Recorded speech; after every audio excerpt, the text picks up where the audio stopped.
Então nós tivemos aí os 2 primeiros episódios do The Chosen, e são, assim, quem aqui, não sei se vocês todos gostaram, eu assisti pelo menos 2 ou 3 vezes para poder fazer as anotações aí que a gente vai ver das cenas. Não só isso, o The Chosen trouxe uma perspectiva diferente sobre como seria Jesus, né, no meio. Será que Jesus contava piada? Será que Jesus dava risada? Ou Jesus sempre foi um cara sisudo, né? Então, o que vai falar agora? Eu vou falar aqui do poder da graça e tudo mais. E não. Basicamente, é um Jesus que interage com todo mundo, Jesus humano, né, pra caramba. É um Jesus que sabe da dor, olha para você e sabe da tua dor, e sabe do fardo que você carrega. É incrível como a série começa a dar pra gente essas perspectivas de que Jesus olha no olho do Daniel e sabe as angústias que ele enfrenta e consegue abraçar e falar na linguagem de cada um. Esse é o Deus do universo. É o Deus que se deixa aprender, o Deus que interage com pessoas e que não faz acepção de pessoas pelo perfil, né, pelo perfil da escola de R$11.000. Ele trata o aluno de R$11.000 lá da escola e um aluno da escola pública trataria, né, da mesma forma, porque o valor humano que Jesus tem é o valor intrínseco do coração, né, um coração disposto a ouvi-lo. E isso é muito legal. Então, estamos gravando aqui, você é nosso convidado para estar participando mais vezes. Estou gravando esse áudiozinho para deixar na internet. Então, somos o grupo Filadélfia. E hoje estamos aqui com uma galera bem legal, o Eduardo, Camille, João Pedro, a Rebeca, Jasmine, Daniel, Flávio, que não é o Flávio Joséfo, mas é o Flavião, Fernanda, Débora e aquele que vos fala, Pedro, e a gente vai comentar. Então, Rebeca, lê pra gente aí no microfone, tem as cenas que foram acontecendo do primeiro episódio, e a gente vai comentar se... até a Débora a Débora e a Fernanda iam comentar sobre Mateus aqui, a teoria que elas têm sobre Mateus. O Eduardo também já falou que o Mateus era meio estranho, né? Meio estranhão. Enfim, vamos para as primeiras 4 cenas do que aconteceu aí. O pastor pergunta para a menina o que fazemos quando estamos com medo e depois recita Isaías 43. 2. Maria tinha problema com demônios depois de 28 anos. 3. Depois temos a cena de Nicodemos viajando e sendo parado pelo guarda romano. 4. Logo em seguida, a cena focaliza Mateus como alguém desprezado pelo seu povo, apesar de sua riqueza por ser publicano. Bem, o que vocês gostariam de destacar nesse inicial? Vocês lembram, Daniel, fica à vontade, vai pegar o microfone. Eu achei interessante a parte que Nicodemos vai tentar tirar o demônio da mulher, né? E ele não consegue porque ele confia que aquele mantra, aquele ritual que ele fosse seguir automaticamente obrigaria que Deus desse aquilo que ele estava pedindo, né? Isso chamou minha atenção em ver, será que eu sou Nicodemos? Às vezes, será que eu penso que por vir aos domingos, ou por fazer minha devocional, ou porque eu orei, automaticamente Deus vai me dar? Então, isso foi algo que me chamou a atenção nessa parte, assim. Ele estava crente que, vou lá, e ele ora certo, né? Essa é a parte, ele fala, olha, eu ordeno, não é por mim, é pelo El Shaddai, Todo-Poderoso, e eu não lembro a resposta que ela dá, mas ele fala, meu, a efeito algum. E você vê que ele vai lá e ele se decepciona depois porque é o nome dele que é manchado. Até que depois ele tem a reunião com a mulher lá para falar, pô, mas você não é um exorcista, ela fala para ele, né? Você não tem que... não é seu papel esse e tal, não sei o quê. Então, me passou a imagem assim, que eu me vi ali um pouco do tipo, será que eu penso, eu sou um cristão, eu sou salvo em Cristo Jesus, eu faço determinados rituais e por isso Deus vai me dar aquilo, não de forma triunfalista, né, óbvio, mas da forma que às vezes a gente acha que tem que ser, né? Então, sei lá, pô Deus, eu quero casar, uma coisa justa, mas não é porque eu sou cristão e sigo rituais que isso vai acontecer, entende? Vai acontecer se Deus quiser, ponto, acabou. Por mais que seja algo bom, justo e não vai ser usado para minha ostentação, mas Deus faz da maneira que Ele quer, como quer e aonde quer. Sim. Amém. Alguém quer comentar mais alguma coisa que observou nessas cenas no primeiro episódio? Vai lá. Vai lá, Flávio. Uma das coisas que me chamou muita atenção foi como Maria Madalena, mesmo enquanto, né, nos seus piores momentos, né, ela sempre se lembrava do versículo que o pai dela lia para ela, né? E aí eu fiz associação com, né, a palavra nunca volta vazia, e também ensina a criança no caminho, e mesmo depois de mais velho não se desviará dele, né? Obviamente que ela estava num momento horrível, mas você vê, ela se apegava à mensagem do Senhor, à palavra do Senhor, né? Aquilo ficou no coração dela, né? Apesar de tudo. E quem cresceu na igreja sabe que isso é verdade, né? Por mais que você esteja no momento mais desviado que você possa estar na sua vida, alguma coisa ainda faz você, alguma palavra, alguma música. Comigo foi muito com música também, um louvor, né? Momentos assim que eu estava muito distante do Senhor, mas veio uma melodia ou veio alguma música que eu lembrei, caramba, eu ia para a igreja, e isso aí já te traz de volta, né? Um sentimento de, bom, tem algo no meu coração diferente. Então a importância de você ensinar certo, né? Ensinar a sã doutrina, digamos assim, para os jovens, né? Às vezes, eu não lembro quantos anos a Maria Madalena devia ter naquela cena, mas ela não devia passar de, sei lá, não devia passar de 10, né? Sim, porque ali é 2 anos antes de Cristo, provavelmente ela tinha no máximo 8 anos. No máximo 8 anos, né? Então você vê o impacto que tem. Às vezes a gente acha que uma criança não está entendendo. Às vezes você acha que, para que eu vou falar para uma criança? Mas você vê isso aí, muito provavelmente, e aí quando Jesus vem e recita justamente o versículo que ela... Isso aí foi o momento que a convenceu mesmo, né? Foi um momento de total, um encontro total com o Senhor, né? Então eu achei esse ponto extremamente importante, cara. Tem um detalhe interessante que você está comentando, não sei se vocês perceberam, que ela é identificada como Lilith. Por quê? Provavelmente ela se tornou uma prostituta na época, e o nome de guerra dela era Lilith. Então todo mundo chamava, cadê a Lilith? E ela vivia no bar ali, na Távora, tomava cachaça lá com o velhão, que era muito gentil, por sinal, né? E, era muito interessante, porque ele tratava bem ela, mas ele sabia que ela lidava com os demônios dentro de si. Entanto, tem até uma cena, não sei se vocês perceberam, que um cara tenta se aproximar dela e meio que, ela não está podendo hoje, então, porque ela está naqueles dias do demônio aí, hein? E aí, quando Jesus vai ao encontro dela, Jesus não a chama por Lilith, chama por Maria. E provavelmente é algo que ela ocultou de todos, o nome dela. Quem é esse cara que chama pelo meu nome? Ela está com o copo de cerveja na mão, não sei se vocês lembram, ela solta o copo, porque ele recita exatamente o texto lá de Isaías 43. Ela tinha esse texto de Isaías 43 guardado com ela. É algo que chama muita atenção. As mulheres não tinham, nem todas conseguiam naquela época ler. Não tinha dado um ensino. Então ela recebeu o ensino da leitura e da escrita, provavelmente, para conseguir ler. Então, claro, a gente não está falando do que aconteceu da Bíblia, a gente está falando da série, né?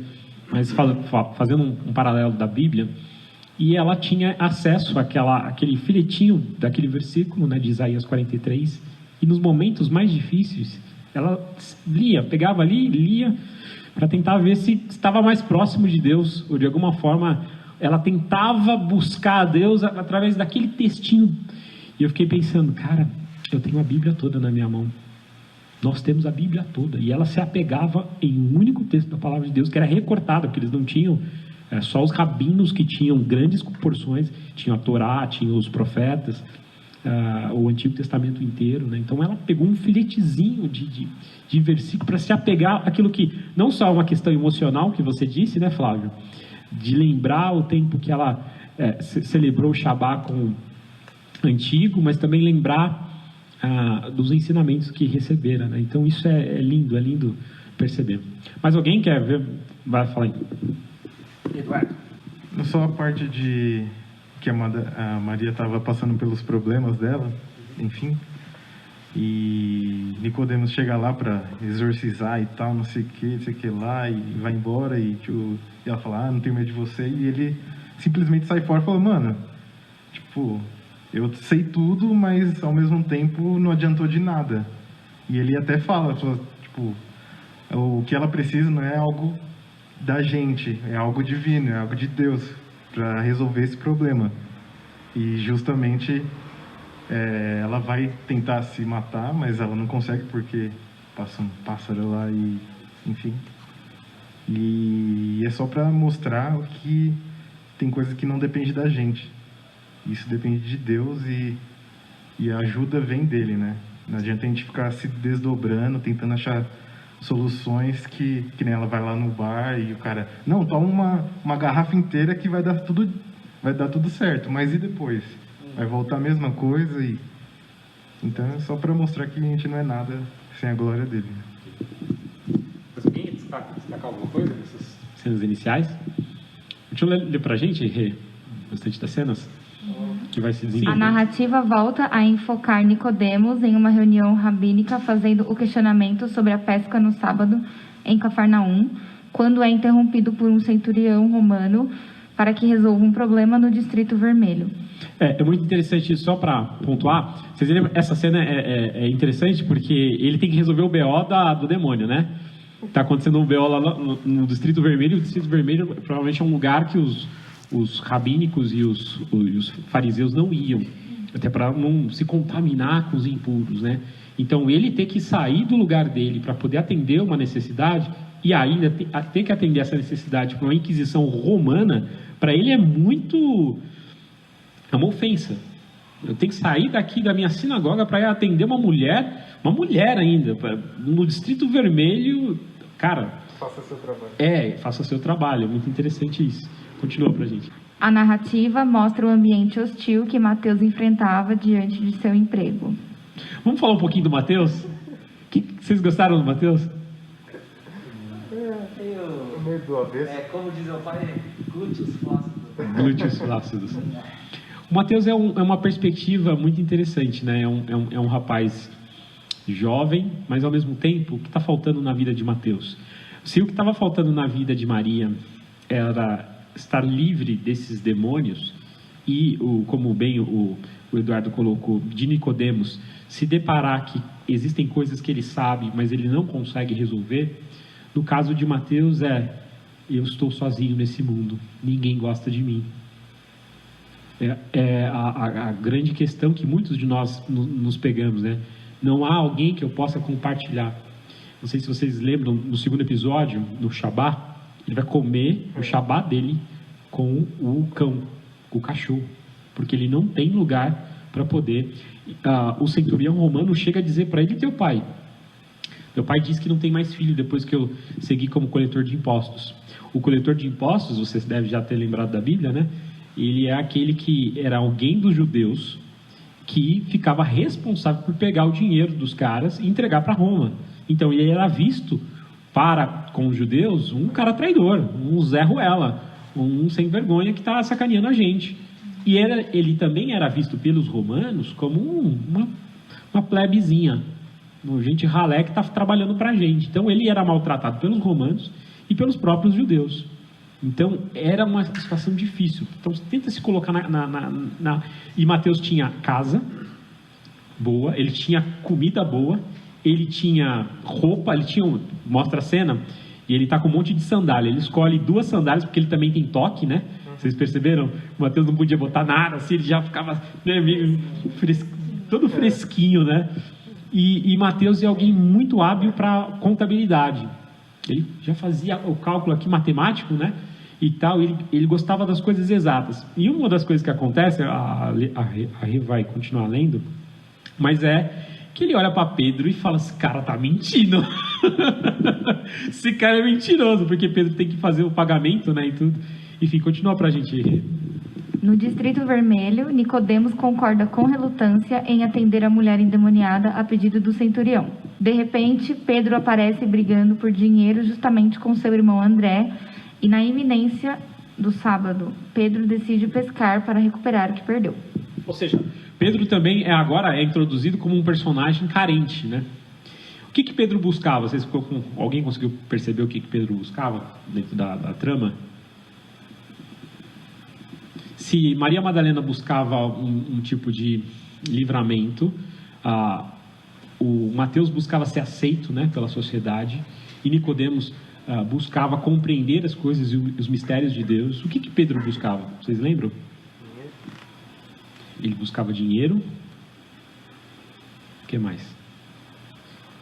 Ele buscava algo que nós muitas vezes buscamos, não só o dinheiro, mas também exato, a paz e a boa reputação. Ele queria pagar tudo, fazer as coisas acontecerem, queria que os comerciantes se dessem bem, só que ao mesmo tempo Pedro se afundou nos próprios jogos de azar, né? Ele estava brigando lá, parece ele num UFCzinho ali e apostando com os caras, não, vão ganhar, e de repente ele toma um soco, ele toma uma invertida, né? E aí Pedro foi aquele que falou com o centurião ou com o pretor, dizendo, meio que entregando os caras que estavam pescando no sábado. E os caras que estavam pescando no sábado não estavam entregando dinheiro para Roma. Então o que Pedro pensou? Não, vou entregar esses caras aqui e aí vou ficar bem com Roma, eu estou devendo para Roma mesmo, então Roma vai pagar os meus...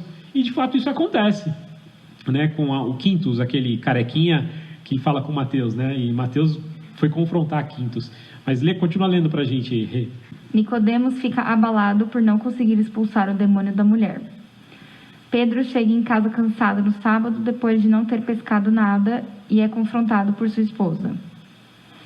A cena volta a ser focada em Maria, com sua incapacidade de se livrar dos demônios, tendo como memória o texto de Isaías 43. Mesmo no bar, Lilith já não tem mais esperanças em seguir com sua vida. Nicodemos questiona a sua própria fé pelo fato de não ter conseguido expulsar os demônios de Lilith, e depois tenta manter a pompa na frente dos alunos. Corretor automático. Por não ter conseguido executar o exorcismo. Eu que li errado.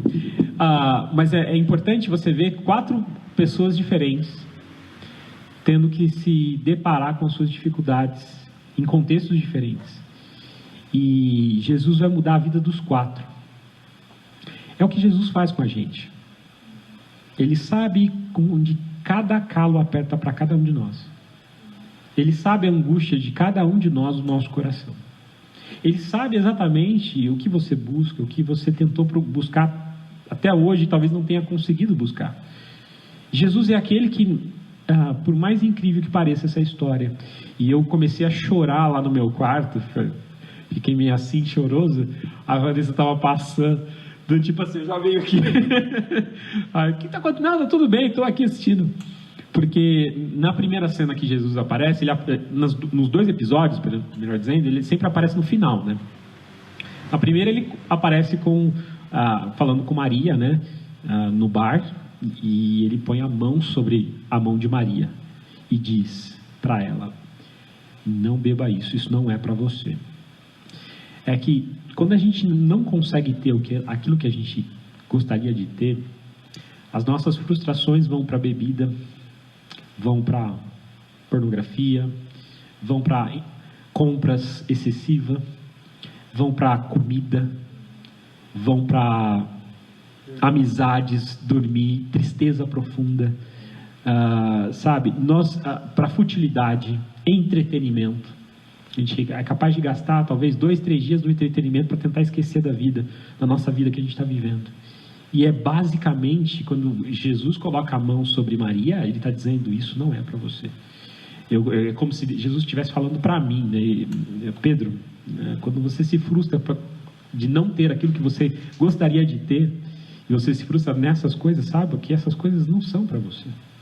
Essas coisas deveriam fazer parte em algum momento da tua vida, e as coisas que são boas, as coisas que não são boas, mas isso não é para você. O que você precisa é de mim.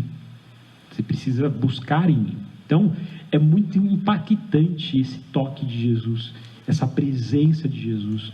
Quando a gente percebe que eu posso no meu quarto orar e saber que Jesus está me ouvindo. A gente não tem esse toque físico de Jesus, mas a gente tem a presença dele. E nós o ignoramos por muito tempo em nossas vidas.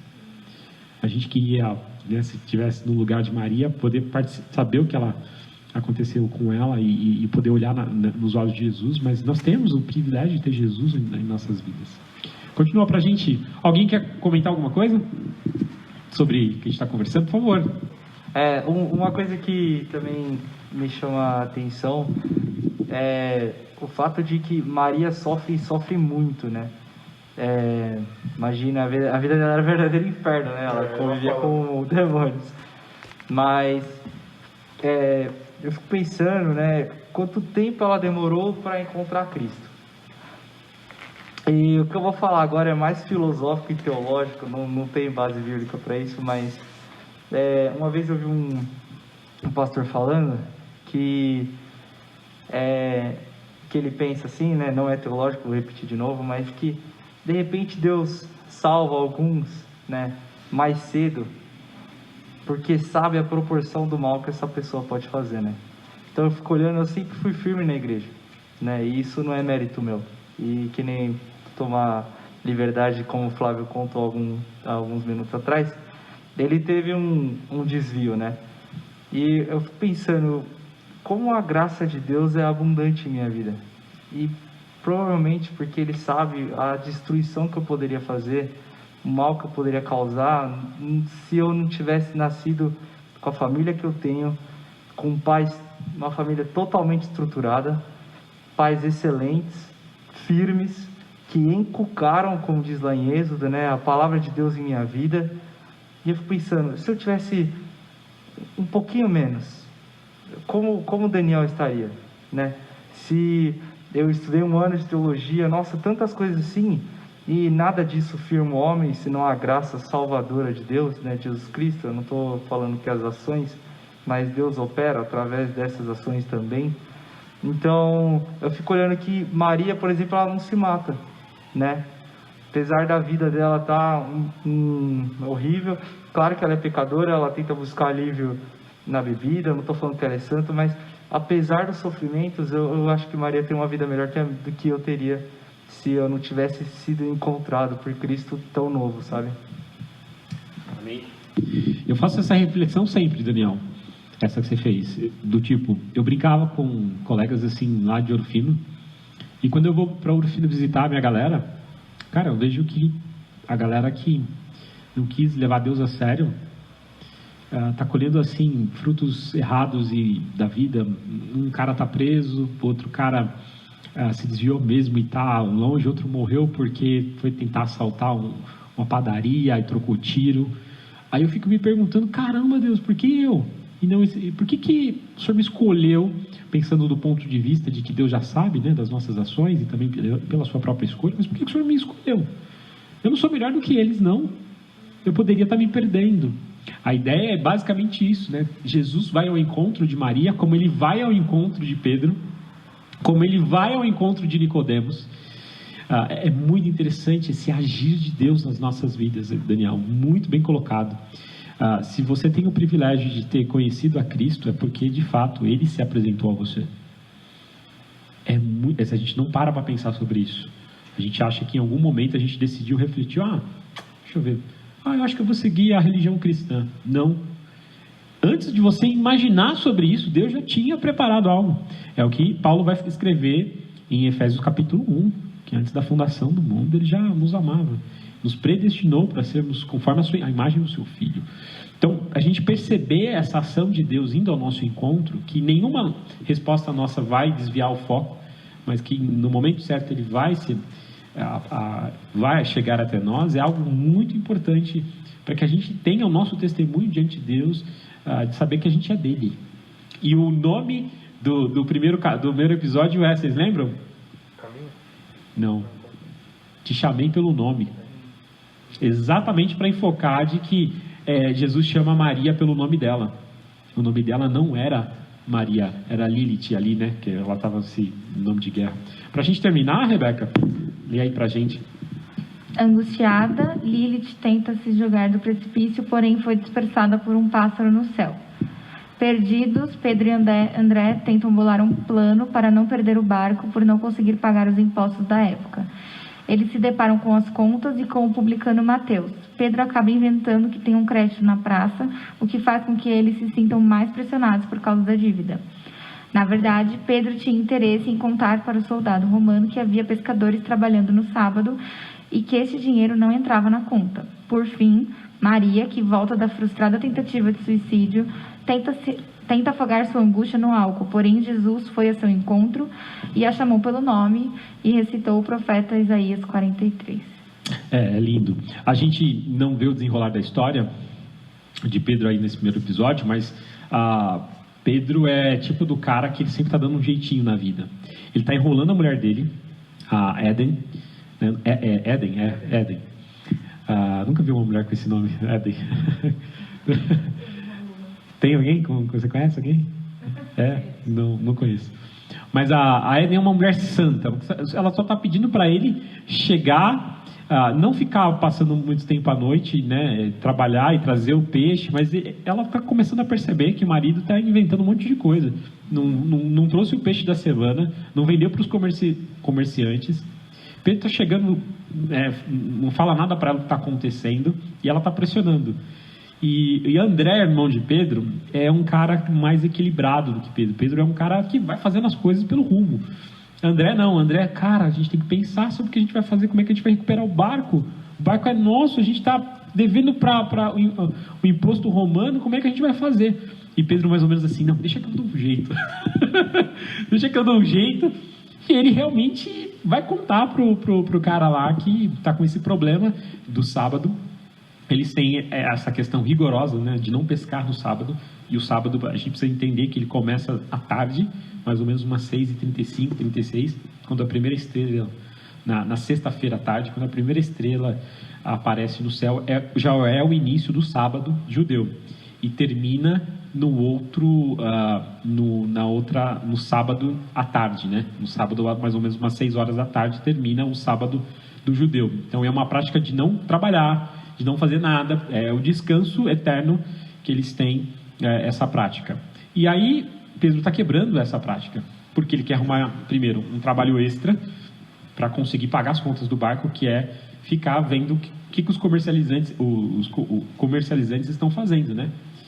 E Pedro fica meio que ressabiado, mas ele precisa botar dinheiro em casa. E aí eu fico me perguntando e pergunto para vocês, o que a gente é capaz de fazer quando as coisas saem fora do nosso controle? E será que a gente é capaz de burlar até as próprias leis de Deus para tentar dar um jeitinho e consertar a nossa vida? Pedro está tentando se redimir, está tentando buscar resposta para o seu problema, agindo no seu braço, na sua capacidade mental sabe, aquela coisa do tipo assim, olha, eu estou devendo para Deus e o mundo, sabe o que eu vou fazer? Não vou no culto, vou trabalhar sábado e domingo, vou ganhar mais dinheiro, porque eu vou trabalhar sábado e domingo, e eu pago as minhas contas. Só que ele está esquecendo que ele está perdendo a melhor parte do sábado e domingo, né? Se a gente fizer isso, a gente perde a melhor parte da nossa vida, que é essa comunhão que a gente tem, que é o contato com a família que ele deveria ter com a esposa. E a gente negocia os princípios de Deus quando a gente se vê em apuros. Já aconteceu isso com você? Você já negociou os seus princípios quando você se viu em apuros por sua responsabilidade? Não foi Deus que te colocou numa situação em apuros. Você mesmo se colocou por escolhas erradas que você tomou na vida, sabe? A coisa do tipo assim, isso aconteceu muitas vezes comigo. Muitas, principalmente no começo da fé. Eu tinha deixado assim, essa aqui é a parte do Senhor do dízimo, da oferta. Aí comprava um tênis de futebol novo, arrumava outra coisa, falei, rapaz, esse mês não vai dar, hein? Eu estava apto, mais uma vez, naquele mês, de negociar os princípios da palavra de Deus por conta de decisões erradas. Eu percebia que muitas coisas não davam certo na minha vida. Não é por causa do dízimo, não que Deus me obrigou, não, mas era porque eu estava negociando princípios fundamentais da palavra dele. Entende? Então, olhar para a vida de Pedro, quando a gente olha para a vida dele e vê as decisões que ele está tomando errado, a gente tem que olhar para a nossa vida e falar, cara, eu sou um Pedro também. Eu tomo essas decisões erradas. Jás, vai lá. O Dani tinha falado, né, que no lugar dela ele teria se matado, mas na real que ela tentou se matar. E aí, eu acho que o mais interessante aqui é perceber a soberania de Deus, né? Não importa. Quero me matar, vou fazer qualquer coisa para preencher esse problema que eu tô tendo, ou o meu vazio. E não vai acontecer, porque você não comanda as coisas. Aqui, o pássaro, né, meio que salvando ela, cuidando dela, é soberania de Deus. Ela não conseguindo se matar, soberania de Deus. E eu falo, pra mim, uma pessoa que acha, que aqui Maria acha que ela tá controlando, né?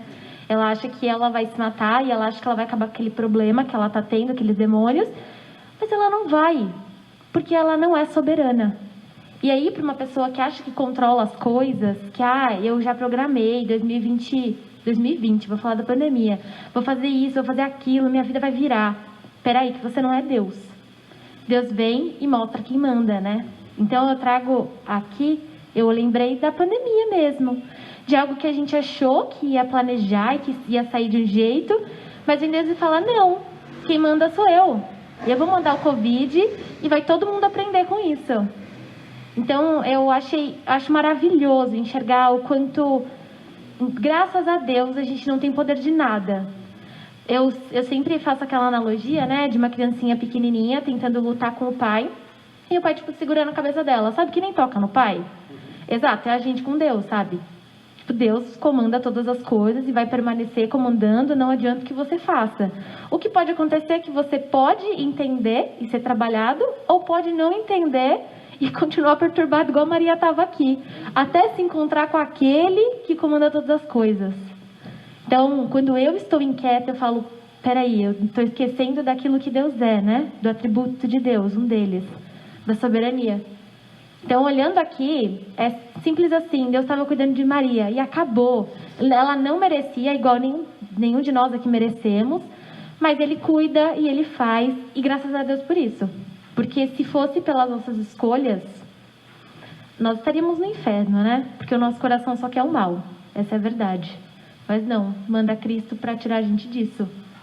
Então é muito maravilhoso enxergar. Essa é uma série realmente, como o Flávio disse, para você, o dia que você tiver uma oportunidade de sentar com um amigo que não conhece o Senhor e sentar com ele e discutir esses temas que a gente está discutindo aqui, em algum desses personagens, ou melhor, dessas personagens ali, ele vai estar enquadrado. E a gente está enquadrado em um dos 4 personagens que foram focados na série ali, esse primeiro episódio e também depois no segundo, né? Dando um spoiler do segundo episódio, a gente tem a ideia de que Nicodemos é um homem que amava Deus. Ele não era somente um fariseu. A gente tem às vezes a ideia, porque no Novo Testamento a gente vê que os fariseus, eles são muito criticados por Jesus, porque eles dão fardos enormes para as pessoas e eles mesmos não conseguem levantar esses fardos, né? Eles não conseguem. Só que Nicodemos é um tipo de fariseu diferente. A letra não matava ele. É aquilo que Paulo vai falar mais lá na frente, né? A letra mata e o Espírito vivifica.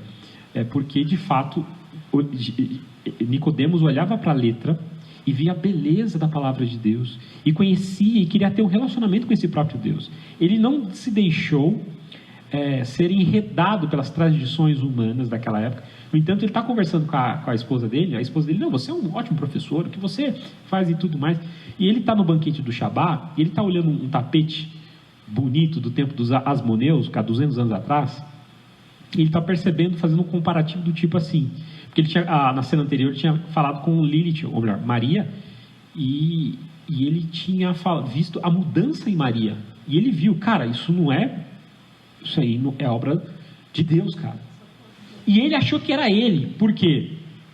Porque o discípulo foi falar com o próprio Nicodemos, dizendo o seguinte: Nicodemos, a Maria está sã, cara, você não tem noção, isso vai se espalhar para todo mundo. Aí até o Abin, né, um dos grandes lá de Jerusalém, vem para tentar resolver essa treta aí, ó. O negócio que é esse? Parece que uma mulher foi curada e, né, isso aqui vai se tornar um burburinho, e aí vai chegar lá em Jerusalém, o pessoal vai achar que está acontecendo alguma coisa extraordinária aqui. E aí ele acha que é por conta dele, mas ele tinha certeza que... Porque o que ele ouviu da mulher é: você não tem força aqui. O demônio, o cramunhão falou isso para ele, né? Você não tem força aqui, professor. E ele vazou assim, como se... né? Eu também teria vazado numa fala dessa do demônio, falando diretamente, olhando nos seus olhos. Evidente que o demônio faz isso para realmente desviar o foco.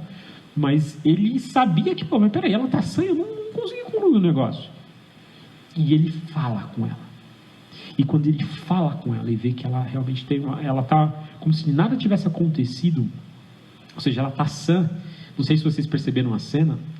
Ele chora porque é uma mulher que de muitos anos atrás não conseguia celebrar o Shabá. E ela está celebrando o Shabá e aí ela fala assim para ele: olha, o meu Shabá é muito simples, do Senhor deve ser o melhor que o meu. E ele volta com essa perspectiva. Uma filha de Israel está celebrando o Shabá por ser livre do problema demoníaco, né? E aí ele fica surpreso porque ela fala para ele: eu fui liberta por um outro homem, não foi pelo que o Senhor fez por mim. E ele fica: quem é esse cara? Ele quer saber quem é esse cara. Então no episódio 2, a gente tem só, pontuando, que Nicodemos é alguém que está olhando agora para a vida e percebendo: não, pode ter algo a mais sobre o que eu não sei.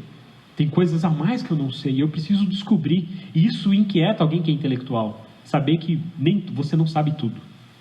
Um intelectual, ele é capaz de revirar a noite para buscar uma resposta para você. É uma angústia. Se você vai conversar com alguém que é intelectual, que vive nos livros, quando ele se depara com um problema, ele tem que revirar a noite para tentar dormir tranquilo. E ele é alguém intelectual, mas que colocou a sua intelectualidade a favor do reino. O difícil são os intelectuais que se tornam intelectuais e se acham melhores do que os outros. Ele não. Ele é o tipo de intelectual que sabe o quanto mais ele conhece, mais ele precisa de Deus, para Deus trabalhar a soberba na vida dele, Deus trabalhar, e era um problema que a esposa dele tinha, de soberba. Ele lida com a esposa o tempo todo, porque a esposa sempre tentava botar ele para cima: não, você é o cara, não sei o que e tal, e ele: não, eu sou aquilo que Deus me deu. Então perceba que em todos os ramos que a gente percebe como a nossa vida gira, a gente pode compreender que Deus fala na nossa linguagem. Então, o episódio 3 é um convite depois para a gente assistir, para a gente perceber como vai acontecer esse encontro de Jesus com Nicodemos, e como vai ser a fala de um com o outro, né? E essa aí é mais um momento que você vai chorar bastante, se você gosta dessa questão da Bíblia. Tá? Então, nós estamos terminando esse bate-papo. Alguém quer contribuir? Vou pedir para cada um contribua com alguma coisa. Débora, a Débora ia falar sobre Mateus. Sobre Mateus, o que eu fiquei assim, que mais me chamou a atenção foi a forma como ele largou tudo, né? Largou tudo para seguir Jesus. E mesmo ele sendo intelectual também, ele tinha conhecimento de muitas coisas. E quando Jesus chamou ele, ele foi sem questionar. Isso. Episódio 3. Spoiler. Mas episódio 3. Fica tranquilo. Relaxa, só não vai. Relaxa, só no próximo você não aparece mais. Fala mais alguma coisa, Flávio? Fala pela Fernanda, já que ela não quer falar. Não, só agradecer pela... Realmente, muito importante. A gente não percebe o quão... Gosto falando, Pedrão. A gente não percebe o quão importante é esse momento de comunhão, até que a gente não pode ter, né? Então, só porque a gente não se esqueça disso, porque a gente tem memória muito curta, né? Infelizmente. Então, voltar para casa agradecido pelo momento juntos e que a gente sinta a falta disso mesmo. E sempre busque cada vez mais esses momentos de comunhão, porque às vezes a gente não percebe a diferença que isso faz. Mas em longo prazo, olhando para trás, cara, foi... Essa comunhão, realmente, ela tem um impacto extraordinário na vida de cada um aqui, tenho certeza. Então, só agradecendo a presença de todos e obrigado pelo convite. Valeu. Fala um pouquinho, Fernando, para registrar seu áudio. Obrigada. Daniel, quer passar isso? Eu queria falar de Mateus também, uma coisa que eu reparei, né? Mateus sofria, era rejeitado, porque supostamente ele tinha um objetivo na terra de atazanar todos, né? Mas, olhando assim, o quanto era injusto essa carga que ele carregava, porque o povo judeu podia falar: não vamos pagar, vamos comprar uma guerra com os romanos. Mas ninguém tinha coragem de fazer isso. Então, a única coisa que tornava paz entre romanos e judeus era Mateus. Se não pagasse imposto, era guerra. Se pagasse, era Então, eles tinham duas alternativas. ou eles pegavam espadas e morria para o império maior que já foi feito na história, nunca teve um império com tanto poder, ou eles encaravam a vida de Mateus. Então é um homem muito injustiçado, Mateus, nesse sentido, porque ele tinha um papel chato de ser feito, não é gostoso, mas é o que garantia a paz deles, é o que garantia que eles pudessem ter família, que eles pudessem viver. Então é triste ver como ele é um homem injustiçado por manter a paz entre romanos e judeus. Eu espero que a série fale também de outro coletor de impostos, um nanico, hoje não pode falar mais nanico porque é politicamente incorreto, um anão, que é não sei se vocês lembram lá de Lucas capítulo 17, um tal de Zaqueu, e provavelmente eu espero que a série fale um pouco, mostre até um pouco Mateus mais velho falando com o Zaqueu, porque é exatamente isso. O evangelho não é para uma raça apenas, um tipo de pessoa apenas, é para os dois povos. E provavelmente também vai mostrar o centurião, né? O centurião tendo que falar com Jesus e ele clamar a Jesus, dizendo: olha, eu tenho um servo lá em casa que está passando mal, eu preciso...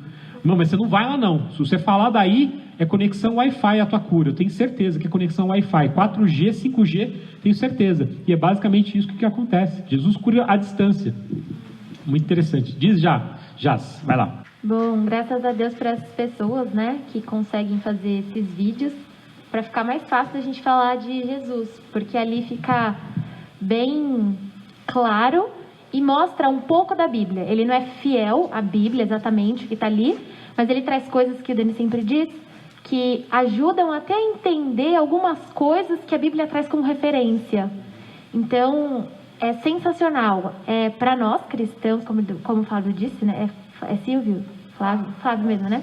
Que a gente tem a memória curta e é impressionante o quanto Deus tem que relembrar a gente o tempo inteiro, né? Como a gente é burro, nossa, muito ignorante. Mas Deus, com seu amor e misericórdia, vai lá e fica relembrando. Então, esse é um dos vídeos que ajuda a gente a relembrar as histórias. Amém.